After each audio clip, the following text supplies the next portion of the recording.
Hi friends, ரொம்ப டேஸ்டியான ஒரு வெஜிடபிள் பிரியாணி எப்படி ரெடி பண்ணுறதுன்னு பார்ப்போமா? இதுக்கு அடுப்பில் ஒரு குக்கர் வச்சுக்கோங்க. தேவையான அளவு எண்ணெய் ஆட் பண்ணிக்கலாம். இதில் ஸ்பைசஸும் ஆட் பண்ணிக்குவோம்.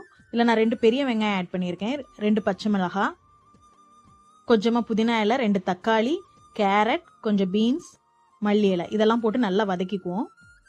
இது கூட 2 ஸ்பூன் இஞ்சி பூண்டு பேஸ்ட் போட்டு வதக்கிக்குவோம்.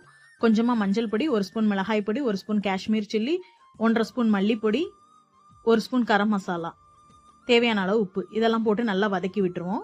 இப்போ இது கூட 1 கப் அளவு தயிர் ஆட் பண்ணியிருக்கேன். இதையும் போட்டு நல்லா வதக்கிடுவோம்.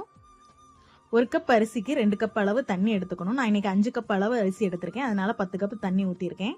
நான் ஜீரக சம்பா அரிசி தான் எடுத்திருக்கேன். இது கூட கொஞ்சமாக வேக வச்ச பட்டாணியை ஆட் பண்ணிக்குவோம். இப்போ இந்த ஸ்டேஜில் நம்ம தம் போட்டுறணும். நான் தம் போட ஒரு தோசைக்கல் வச்சு தம் போடுறேன். ஒரு 10 மினிட்ஸ் கழிச்சு எடுத்து பார்த்தீங்கன்னா சூப்பரான வெஜிடபிள் பிரியாணி ரெடி. கண்டிப்பாக ட்ரை பண்ணி பாருங்கள். ட்ரை பண்ணி பார்த்துட்டு எப்படி இருக்கு கமெண்ட் பண்ணுங்க.